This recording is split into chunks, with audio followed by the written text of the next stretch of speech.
I'm going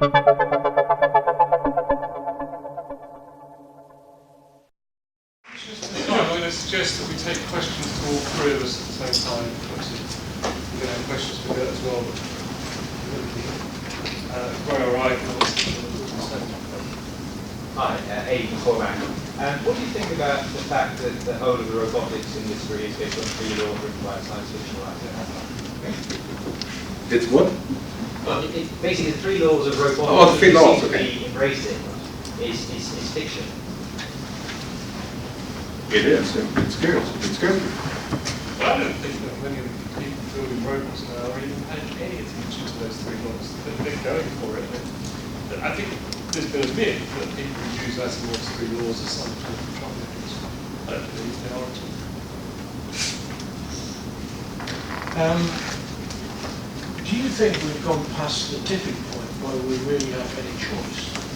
And that's the dilemma that I have, because it's us, it's human beings who have made the choices that have taken us to where we are. And we're all seeking this use of technology to make our lives easier, which in fact is fueling the direction where we really don't want to go. The fact is that as human beings, we are flawed. We are flawed. We make decisions that are bad. That is our humanity. And yet we're striving to develop technologies which try to make the world perfect. Do you think we've gone past the tipping point where we have any choice? Not yet, I don't think. Not yet, but it could be in 5 or 10 years we could be past that point. I mean, clearly, I think the scope of technology has surpassed ethics for a long time now, right? I mean, technology can do all these things that we don't even know who's in charge except for those companies in California. So, how do we do this? I mean, this is a question of government, of regulation, of public discourse, I mean, I think we should spend as much money on these issues as we should spend on technology. Can I bring David? David runs London Futurists, wrote a brilliant chapter in the book. He spends a lot of time debating these issues about where technology is going.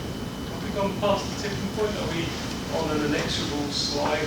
Absolutely not. There's still lots of choices ahead. There's a big, powerful engine of technology improvement around, and it is true that more and more people understand technology and are applying it to do new developments in all kinds of areas. But we could have that engine deflated if there are big social crises. I don't think it's at all guaranteed that this engine is going to keep on running. There is a possible future scenario which is a new dark age, and we may laugh at that, but there have been collapses locally in human society in the past, and we could, if we're not careful, see that be in all kinds of ways. There could be angry people who are displaced from the workforce because of technological unemployment, who go on a rampage, and they could trigger society to go into a more lockdown state, which in turn generates further rebellions. And what we're doing to the environment could end up pulling us back in a terrible way. So that is one scenario which is very much open. Politics could go forward into a state where more and more people are collaboratively discussing the future possibilities. I call this Politics 2.0, analogous with Web 2.0. Web 2.0 built on the initial Web 1.0 by making user-generated content and a conversation, as opposed to just a few wise websites which had all the wisdom. So we could go forward to that, augmented by artificial intelligence to help us take the best decisions. But equally, that technology could be used to go back into a repressive state. And so it's very much up to us what happens. It's not going to be just a few people in Silicon Valley who decide. It's going to be the voice of the people, I think, who will eventually speak up and say, you know, this future possibility, I do like this, let's go there. This other possibility, initially we thought it was good, actually no, we don't like it. And so I see the possibilities for us humans collectively to steer the outcome and make us go towards the positive future rather than the negative future. Let's get a few 30-second popcorn reactions from the room to that. Different people's perspectives on where are we going with this technology. My concern is that almost everything you said assumes that the major cultural institutions that dominate our society continue: the corporate form, populist democracy, debt-based money, credit. the way fossil fuels, the way I see it, that isn't going to be the case. So many of the scenarios you're painting are just irrelevant. We don't know what's going to happen to these major institutions, which you can just see with Greece and so on, the question of world debt. The whole thing is up for grabs. What do you think? What do you think? What do you think Morton is going to do to these institutions? Well, I can't solve the problems of the world, at least not tonight, maybe tomorrow. But I was in Greece 6 weeks ago, and my view on that is that, as an example, I think we're heading towards the United States of Europe sooner or later. That's my belief, and I think that is very likely to happen within 10 years, regardless of what happens to Greece or the UK or anybody else at this point. Because that's how we get scale. That's how we can solve large problems. That's how we would be able to save, for example, 5 trillion euros in military spending by combining military and solving large or really large problems. Makes perfect sense. Sounds utopian. Sorry, you're really missing my point. I mean, no one thought the printing press was going to change the way we're governed. The printing press was the precursor to democracy. Quite clearly, this technology is the precursor to some new form of decision-making. What do you think that's going to be? Actually, can I say something to this? Yeah. I spoke about this earlier today, about how, what happens when we print a 3D printer that can print another 3D printer. When you decentralize our humanity, when you decentralize the economy to a place where each of us have control over our basic needs. So we can print our basic needs. It sounds incredible, right? But we're already printing 3D houses and food and clothing. If that keeps moving forward, in 10 years, we could be passing those 3D printers off to people in our communities. So what's the point of the economy at that point? If your basic needs are met, what is the point of the system? So technology, yes, of course, as you said in your presentation, there are really scary parts of technology. But I'm also seeing really amazing, altruistic technologies. People are using open source. People are making their systems free. I mean, you're right at the point, of course. I think we're looking at ultimately the end of the capitalist system as we know it for that reason of abundance, right? And there will be a reboot of what that means. As I was saying, maybe the basic income, maybe other things. That is, in my view, still 10 or 15 years away because that's kind of how long it will take. I'm an optimist on this. I don't think we'll see dystopia here. But we do have to be aware of what the possibilities are and the unintended consequences.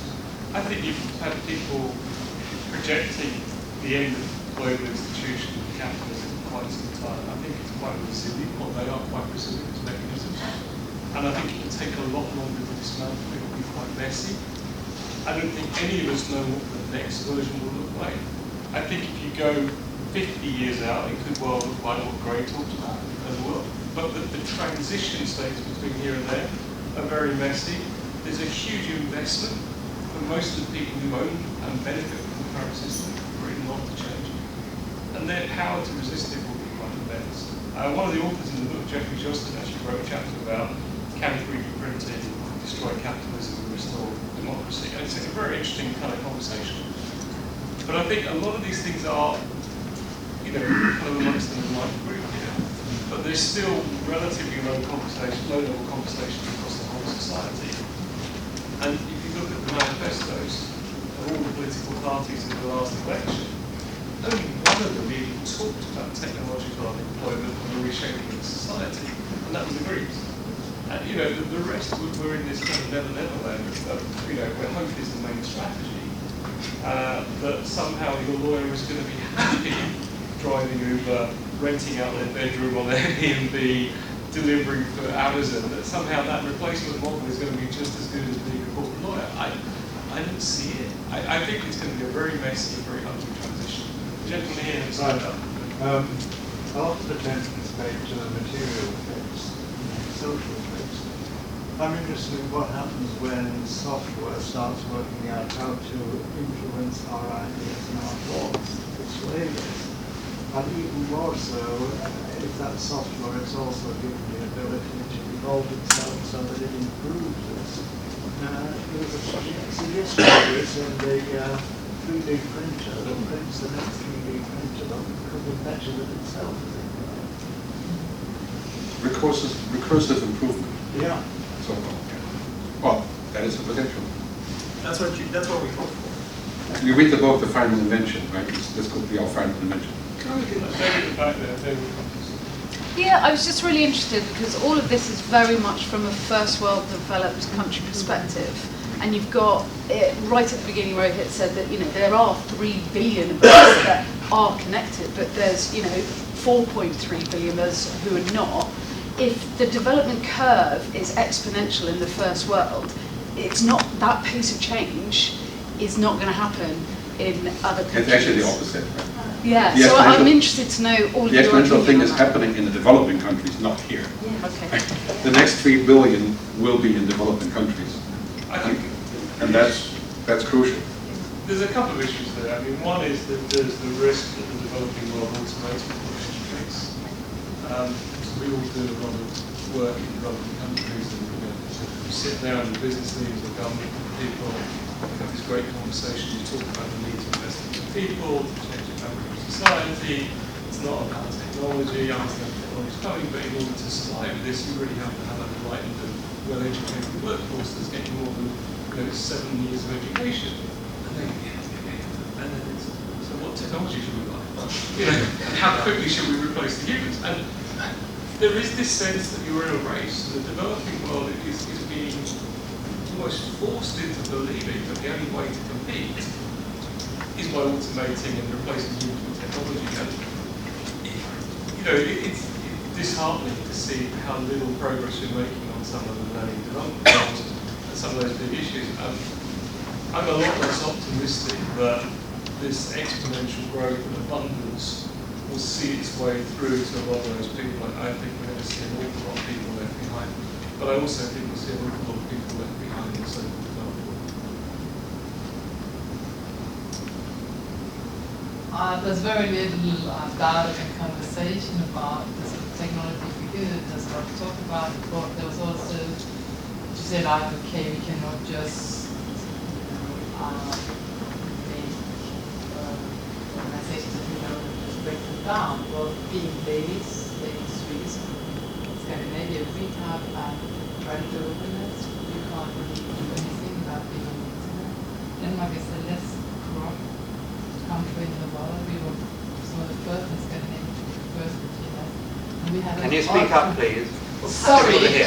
Maybe turn around. Okay. We'll stand up. I'm just saying, being Scandinavian, we have, of course, we're not having any conversation about the good that technology really can do, or there's a lot of resistance trying to use technology to optimize. Scandinavia, of course, radical openness, being hyper-transparent is one of the things that we use a lot in order to become more democratic. It seems to be like, oh, little Scandinavia is this hyper-idealistic society, but we're not idealistic, we're hyper-rational, I would say. Well, why is there such a aversion towards it, even though we see the Chinese coming up to see what we're doing? So I just wondered, there's not very much talk about that. We could actually use technology for good, and we could probably save loads of money. I think the secret operation now of Obama was just being published here by April. He had an operation that cost 800 million because he had it contracted to 60 companies. Now he says, if I've done it just in-house, I could have done it for 80 million and it would be more efficient. So we're not really using the power of technology to make things better. Can I say, we're fighting against it in a way. this is a prime example, the way that you're talking, about why we need more women in tech. Because you are talking about using intuition, right? You're talking about transparency that's used in a positive way. In a way, transparency can exist and can be beneficial the way that you're describing, but we all have to subscribe to it in a way that is beneficial for everyone, right? You can't have a government that says, we're going to have a closed system where you can't see what you're doing. We want to know everything about you. And we can't say to a government, we want to know everything about you, but you can't see anything about us. Either we all get on the transparency board or not. And if we can, as I said earlier today, if we can evolve with technology and realize that we can live in a world where we don't have to hide ourselves, there's nothing to be ashamed of. We can be generous with each other. If we allow technology to enhance our empathy, that's the world I want. I mean, interesting reflection on that is that for the book, when we first started out, I'd say half the chapters were going to be by women. And actually quite a few of the women dropped out because the women in this space in the future are so damn busy. They're in such demand because they're bringing a balanced perspective. Quite a few of them actually just said, look, I haven't got time to write a chapter. And you know, that to me is kind of interesting. I think the other thing is, in terms of what actually went into the book, we made it completely carte blanche. We didn't tell anyone about what to write about. We just said, you write, we'll work out what the structure is afterwards based on what we get back. And that was interesting. It kind of fell into a logical structure, but we didn't get many people writing about technology figures or a variety of other things. And you know, that maybe reflects the fact that whilst there's hope, there isn't at the moment a lot of great progress going on in some of these things. Great experiments, but the real challenge is scaling those experiments up to roll out. So classic problem pilots. Also, one last thing I just want to add. When I was talking about that, and also from, you know, there were different kind of futurologies. I didn't write about that stuff. I don't understand. I think it's really, really super interesting. But there are so many layers because you're a designer doesn't mean you design beautiful things. You can design systems. I think that's a very important thing that all of us work together. I know now with David as well, we've done some panels. We're completely different, but in the end of the day, what's so beautiful when you get all those futurists together, they're like dots, and we need to connect them. And we can become really powerful change agents together in a diverse circle, because future is about so many things, it's not a closed system. I actually think that's what it's going to take. Yes. You have to have, the world is so complex, and you have to have all of those different ideas coming together. Even if we don't always agree. By the way, I think we all do agree that technology has mostly good pieces, right? I mean, I didn't mean to say that it does not, it does, right? Clearly, and I think we all agree on this. You mentioned education in the developing world just a couple minutes ago. So, is the education system that we have today still geared toward an industrial age that is not part of our future? And then therefore, what does education need to look like in the future to prepare young people for this exponential world? And do we see education, unfortunately, underfunding arts, more feminine side, more creativity side, and going the wrong way? Anyway, I'll leave it there. Just a few quick points on that. I don't think if you took a teacher from the 1800s, from the 1900s, or 1950, and you put them in a classroom today, they wouldn't be shocked by the way teaching was done. It wouldn't be so different. Yeah. I think the curriculum is way behind. I think we need to do a lot more at the adult level, at the school level, and university level, in helping people prepare for the world we're living in, focusing on things like learning how to learn, problem solving, scenario planning, but also teaching them very different ways of learning. We're hearing about schools that are refusing to do distance learning, where the kids watch a video online of the best teachers and then come in and discuss it in the classroom. Schools are refusing to allow them to do that, or they're refusing to accept it. We need to use things like epistemic games where they play roles to learn how to work together, collaborate. So there are lots of things you can do to modernise education, prepare people for the future. We're not doing it. We need to give tax incentives to individuals and businesses to do lifelong learning, because it's far better to trade a bit of cash now, tax take, in order to avoid a lot more people being unemployed in the future. I think we're just missing the boat here. We're kind of assuming that we creep along and crank along very slowly. There's been an experiment run in the UK recently where they've taken the Singapore math system, which is a very developmental approach. It gives kids about a year advantage in math learning in primary schools. And they've done experiments, they've done the pilots, and then, as always, the systems, we can't roll this out. They're not going to roll this out. We need more data, we need more evidence, and the system is changing itself. Somewhere somebody needs to come in and bring a very different shockwave to our education system if we really want to prepare our kids for the world they're moving into rather than the world that they've been behind. sorry, if I could just add to that point. I mean, the European Commission realises that the society is about to collapse into sense. You can't employ them in certain countries and so on. Just created a youth guarantee scheme, which means that within leaving formal education, within 4 months they'll give you a job, or the opportunity of a job, or training, etc.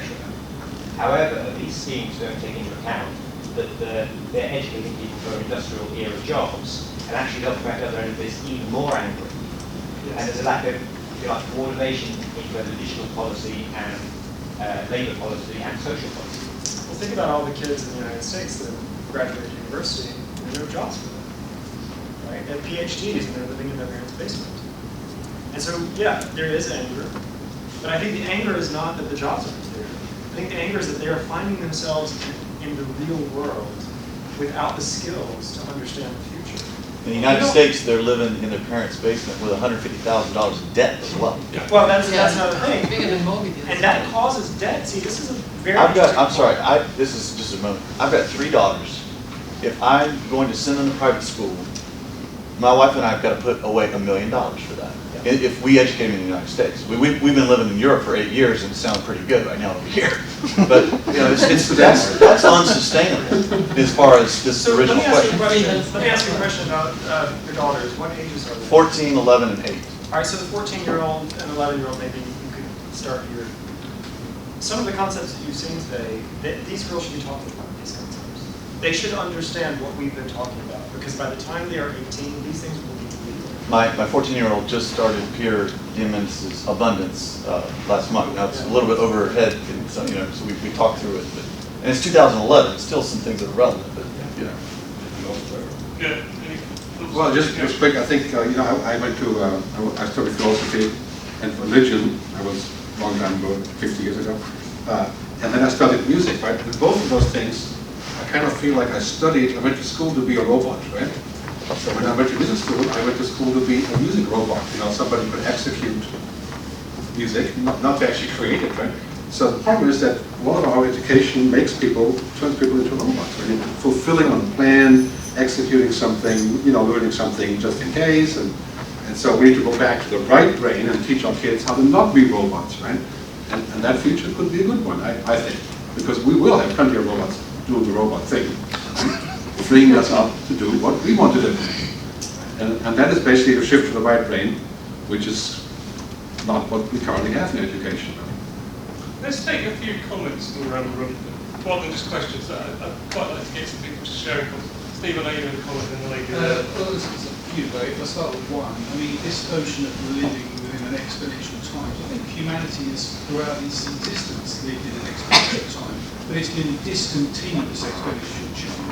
So on a log curve, on a log scale, it's a straight line. It's just that sometimes it flattens out a bit, and sometimes there's an uptick. And then there's technological waves, like Schumpeter and Drattier talk about those tech waves. And we're in the midst of one of those at the moment. We're on an uptick in that log scale, so things are changing quite a bit faster. And the disconnect between how the policy machine is able to embrace its appreciation of what's happening, and those at the leading edge are taking advantage of it, has grown absolutely massively this time. With that West Coast capital in particular creating those unicorn type companies you're saying, which are racing away, devoid of any kind of notion of ethics that the UN principles for responsible investment would prefer those funds to embrace. And they're the kind of issues that we need to understand. Exponential change has been with us all the time. It's just that it's fluctuating. We're in an uptick at the moment.